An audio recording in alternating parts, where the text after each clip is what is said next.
मुझे तकरीबन 10 दिन बाद मैंने आप लोगों की शक्ल देखी है और 10 दिन में मुझे कुछ पता नहीं है कि बाहर क्या हो रहा है।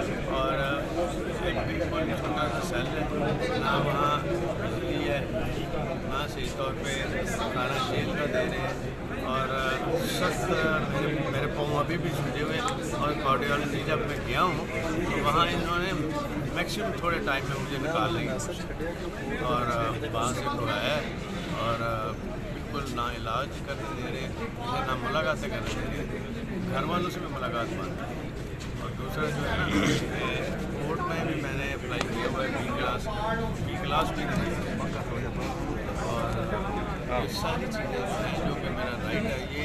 अच्छा फिर केस क्या है? सिर्फ एंटी करप्शन केस है, कौन सा कोई और ऐसा मैं किसी बात किसी बात और गालों वालों से भी मुलाकात बात।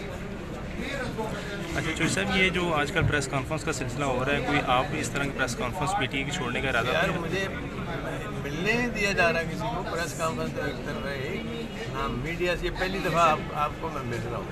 वो भी मैं इस अदालत में आया हूँ एक रिमांड की, मैं उस वजह से मैं यहाँ भी आपको देख रहे हैं, आपको खींच रहे हैं, यहाँ भी बात भी करने थे। अच्छा चौधरी साहब, हाईकोर्ट ने तो ऑर्डर किया हुआ है कि बाकायदा क्लास